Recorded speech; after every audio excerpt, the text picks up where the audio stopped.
Okay, so this is part two about social media and alleged censorship.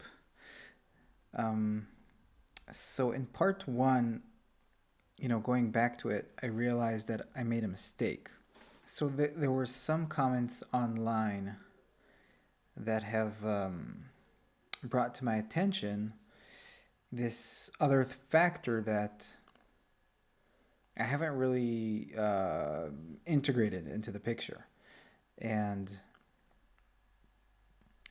so, just like for my own defense, it's not like I'm in a grave error. I just think that I had this like part missing in the puzzle. Um, so basically, the argument is, well, if okay, so let's say yes, it is most rational for Facebook to just have everyone on their platform, or any other social media. Um, but what if the customers don't want that? What if the customers are, you know, uh, what if they're bipartisan? What if they care about ideas? They're, what if they can't stand being with, people who don't share their own ideas and their own values? And what if everybody is emotional and hysterical and you cannot have any type of rational discourse? What should the companies do? I mean, how are they going to act? Um, so, in that instance, these companies, I think what they do is they kind of, they attempt to, um, reconcile the business side with the moral side. So I think because they themselves lean to the left, I think, it's fair to say without having to put forth evidence. So because they lean to the left, they just go, well, it is mainstream. Everybody thinks this way. Everybody is pro Black Lives Matter. Everybody is pro, I don't know, social justice and whatever. And these Trump fans, they're terrible. We agree. So we should just have them off our platforms. Even though, Trump received like 70 million votes, which is a lot. So you would not normally you would not want to push back such a loud crowd. Um, so I mean, in this in this state of the culture, I don't think there's anything these companies can do rationally that will be sustainable for long term. I mean, already today you see all these new social media companies are trying to to compete with Facebook, Twitter, and YouTube. I don't know. You have apps like Telegram.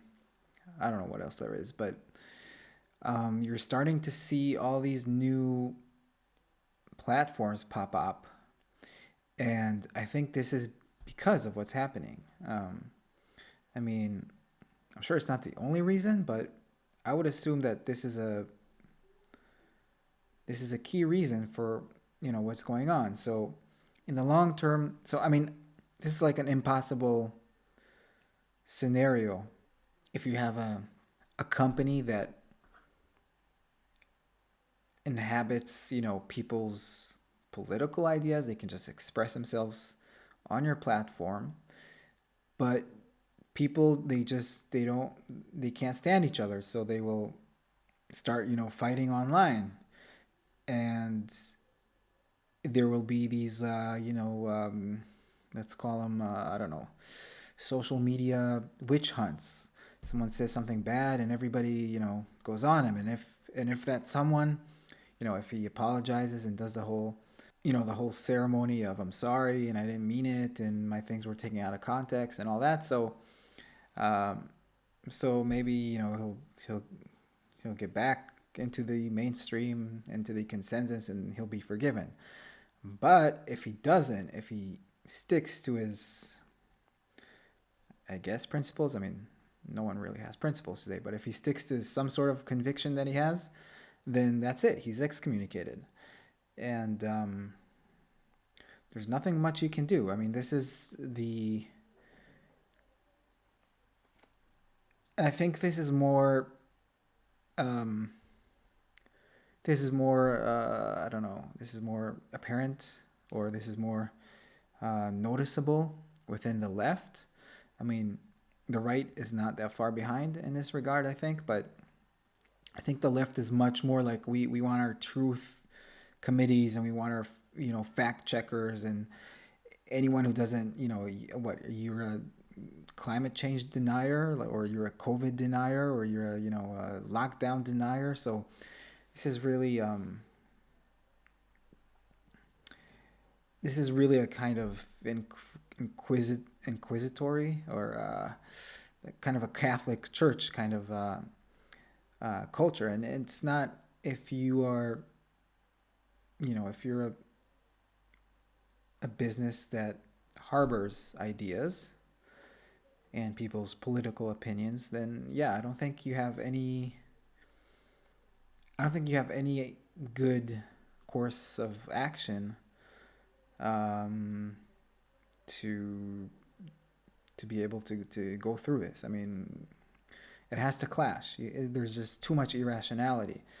Um, so I mean, let's think though what's going on. Like, because the thing is, this it's so tragic, because we're at a point in history where you have this great innovation, you have this great tool in your hands, this um, virtual tool where you can just communicate with anyone on the planet, almost, and people can exchange their ideas for free, in an instant, easily, accessibly, and yet the age of reason is dead. So it's like we have the tool, but we cannot use it for doing good, you know. And it is tragic. So I mean, the thing is, the internet does pose a new kind of challenge that um, did not exist beforehand. So what do I mean by that? Let's take a, I don't know, a kind of a crude example. Let's say you have a person who, he walks into a bank. You don't know his opinions or anything like that. He sees, he's accepted by a female banker, and let's say he says something rude, like a rude remark, something sexual and inappropriate.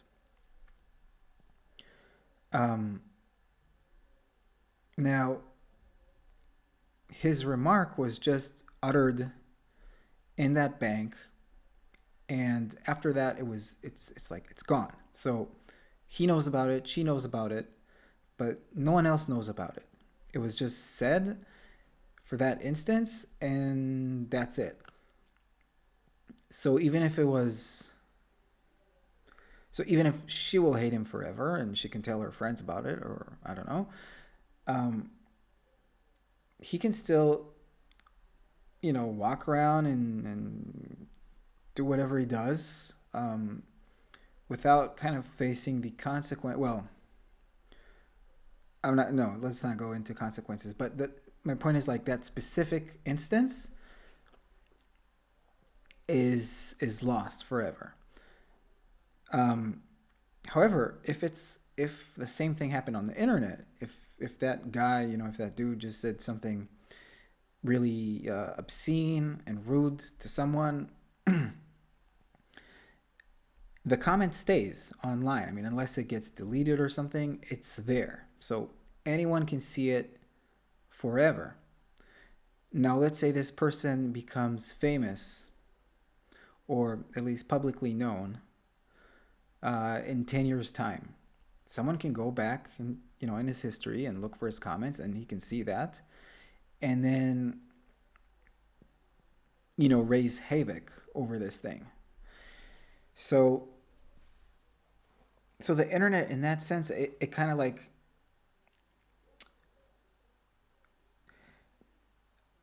I mean, the thing is, you remember when Rand says, I'm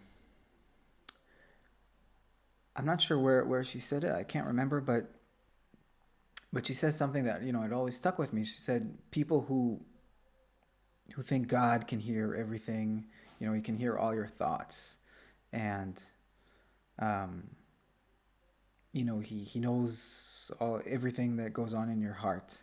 She said in some way that it's true because who knows everything? It's you. You're always there. You know your thoughts. You know your feelings. You know everything that goes on in you. So when that person went into the bank and made that crude remark, he will have that forever in his memory, in his consciousness. So the internet has this what it does, it takes the physical reality and builds it into a virtual reality. And in this virtual reality, it's like it almost takes our concepts and our ability to abstract and just saves it online for all to see. um so we moved from a culture or from a state of just being in the moment and the physical world into this virtual reality. Now, like I said, obviously that's not exactly the way it is because you remember your thoughts. So, and an introduction to objectivist epistemology. So Rand talks about how concepts and abstractions, they're timeless. That's what's unique about human reason, that we can, we think about table, like table, the concept is timeless. There's no like table in your room that it can get destroyed or ruined or whatever. In your mind, the concept table has no time. So I think the internet demands kind of a more maturity from from us as human beings. It demands us to be more rational, to think more long term, to think about the thing that I'm going to write, it's going to stay there, or at least someone can even take a snapshot, and even if you delete it, it will still exist out there. So like everything is your thoughts, everything is there forever, and it's like we're the most immature, emotional, uh, you know, we just cannot deal with something that is so advanced in that sense, technologically and even just cognitively, mentally, because I mean, think about it. Like exactly the opposite happens. People you go online to just say the worst things, and just to troll and to just be obnoxious, and really taking out the worst in us, or the worst not in us, and people who are bad, not me. Um, but my point is to take the internet and do something good with it. You need a more rational society. Um, I mean, you can't have people going to some comedian's Twitter account and looking at something he wrote 20 years. I mean, I don't know if Twitter existed 20 years ago, but just looking for comments that someone made when he was 20 and then judge him today when he's 40 on something that he needed to mature. He needed to he was still formulating his own ideas on whatever subject. And you see this happen all the time. It's just a witch hunt. So I'm going back to where I started, that just emotionally people cannot engage in a rational discourse. It's like we have the internet, we can do amazing things, but we don't deserve it. At least many people don't deserve it. Um, and yeah, it's not sustainable in the long term. I think even if things just stayed as they were, um, without government, you know, coming into the picture, interfering, and starting to actually regulate and censor, um, things would probably deteriorate anyway, because the internet would kind of self-regulate. I mean, maybe that would be better. If someone said, just let's stop the violence, like no more regulations, from here you can just discuss ideas forever, then maybe, you know, the truth would come out and reason would prevail in the long term. But that's not the situation. So we have these ideas clamping down on, you know, anyone who you dislike. You don't like their opinions. You don't like whatever they say. You want to silence them. You want to excommunicate them. You don't want to do anything with them.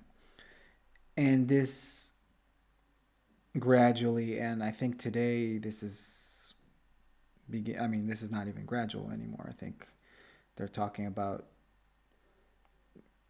I mean, government and these tech companies, there's already a connection there. This is already, you know, the characteristics of a fascist regime are already in place. It may be it's maybe not still in the law, and especially like in the U.S., because you have um, the Second Amendment and free speech, but you have government pressure right now in the U.S. with the antitrust. So through that, I don't know, crack in the Constitution, free speech is being infringed right now. Um, the moment that it becomes an actual law, like you'll have an actual committee or something that, you know, regulates these companies, then you can say, yeah, this is, we'll stop pretend that this is fascism. This is actual fascism. So I don't think in the, you know, I don't think we're that far yet, but we're heading there, like, very fast. Um, and like I said, the characteristics, the mechanism is already in place. You just need to kind of put the stamp on it to make it official. Um,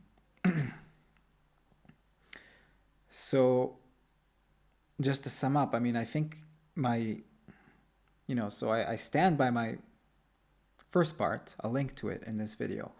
I think that the rational thing for these companies to do is just have everyone online.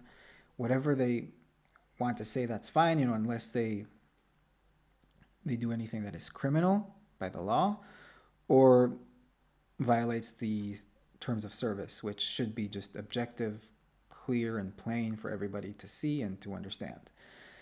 So next in line, I want to do a video about the coronavirus. It's time to talk about the coronavirus, COVID-19, lockdowns, and everything, all the thoughts that I managed to gather around that. So stay tuned for that one.